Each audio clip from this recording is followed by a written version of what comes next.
I want to introduce our final spotlight of the summit. Christine Shapard and the Colorado Cleantech Association have an amazing program going that connects major producers with important but hard to find innovators. And it's a wonderful niche that no one's ever spotted before. She's done it successfully in the oil and gas business. She's doing it here in the ag business, and I'm going to let Christine come up and explain it. Christine.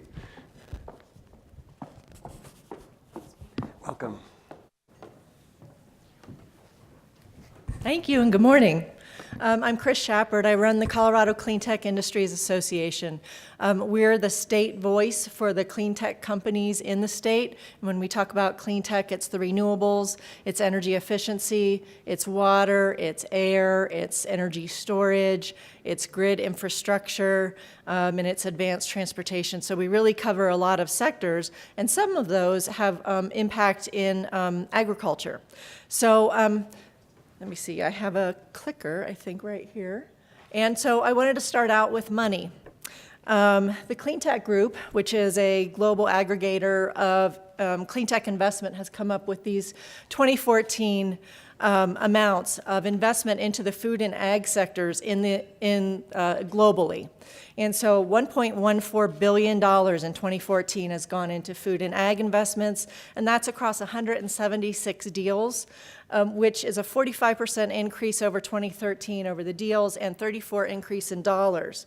So what we're seeing and what that means is agriculture and food investments are one of the hottest cleantech trends over the past 2 years. What are the other hottest sectors? Power grid, which is only $320 million in investments, smart buildings at $1 billion of investments, and water at $358 million. So it's a level of increase, certainly, from what's going into food and ag compared to the other hot sectors. Who were the types of companies and what were their names, who were investing? This is just a short list of who they were in 2014. There's a much more extensive list. Companies like Coca-Cola, Mitsui, Syngenta, Google, Intel, Monsanto, Constellation Energy, GE, BASF. All of the VCs are getting into agriculture tech, ag tech, clean tech, ag tech. BP is also in, and then AgFunder, which is a crowdfunding platform for ag tech, has also been highly active. What did investing in food and ag look like before 2014? Well, it went from receiving $430 million in 2010 to the $1.14 billion 4 years later, so 3 times the investment increase in just 4 short years. So why is this important? There's a lot of global companies paying a lot of money for food and ag tech solutions. Let me see if I can, oh good. What did they invest in? This is for 2014. They invested in supply chain efficiency technologies and companies, water and fertilizer use, indoor cultivation systems, and remote sensing. And these are all technologies we've heard from all the speakers for the past 2 days. The names of some of the companies who received this funding were Sundrop Farms. They do solar desalination, and they're out of London. Skybox Imaging out of California is remote sensing. I know that is a big topic. A couple companies out of California that reduce reliance on energy-intensive livestock production. Their names were Hampton Creek Food and Beyond Meat, and all this information is from the Cleantech Group. Another 2 companies, one out of the UK and one out of Michigan, Oxitec and Vesteron. They provide environmentally safe alternatives to pesticides. Chromatin, which is generates the new generation of crops capable of increasing yields with less water, less fertilizer, able to withstand climate stress. They're out of Chicago. So those are some of the ones around the country and around the world. Well, do we have any here in Colorado? We've seen a couple of them at the pitch slam yesterday afternoon, and I think they've all been sprinkled in throughout the past 2 days. But there are some others too, some really cool companies. Agrobotics, it's in Boulder, it's a remote sensing drone company. Aware, I think he's over there, who we heard from, a global agriculture data platform. Raccio, it's a smart sprinkler system in Denver.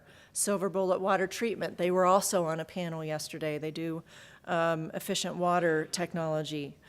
Cool Planet, they weren't here, but they are a biochar company that saves water and increases yield for crops. Bright Space, an energy efficiency daylighting company, best used for indoor cultivation. And I'm sure there are many others.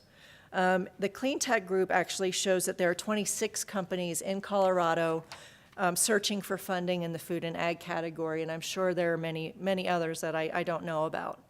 So again, what does this tell us? There's many small innovator companies, quite a few of them in Colorado, that are developing technologies and products that need investment to get into the market and grow and find success and add jobs. And I think that's, along with environmental sustainability, it's economic sustainability too that we're interested in. The moral of this story, there's money, there's technologies. They need to be connected. Connecting end users and investors to the small startup companies, the innovators that are happening across the country, needs to be done more efficiently. And that's where our Agriculture Cleantech Challenge comes into play. As Peter said, we've done it with the oil and gas industry. This is the first time we've done it with the agriculture industry, but it's a technology pool event. So we're working with end users like Ardent Mills. These are just some of the types of companies that we're in discussions with: Ardent Mills, Agrium, Dow, Monsanto, and others, to have them explain what technology solutions they're looking for. What do they need across the value chain to minimize their environmental impact, to use energy more efficiently, use water more efficiently, not use as many pesticides. And through CCIA's clean tech network that we have across the country, then we will go out and do a call for business plans, a call for applications. And then these end users will then review with us the applications, and we'll invite then the top 10, top 15 companies into Denver to actually do pitches to the large producers. And the end result, we hope, is that there will be investment in these startup companies, there will be pilots with these startup companies, that there will be purchasing of the technologies by these companies. So that's whatever our partners need. That's what we'll be asking for in our call for applications. We hope that many of you will apply for it. Apply for the competition. In the next few weeks, there'll be an announcement and a link to apply to upload your applications. And then within 2 months, we'll be able to bring a big list of technologies and innovator companies bring them in front of these end users to really get a look at what technologies are available. So you can check out our website at coloradocleantech.com to get more information. We also have flyers. I have some at my table over here. We're also in the Expo Fair, so we have some flyers there as well. So it's to wrap up, it's great seeing so many of you at CSU's inaugural Ag Innovation Summit. I'm pleased that there's so much interest and focus on the subject, and I think Colorado is very well placed to be a national leader on these issues. So thank you.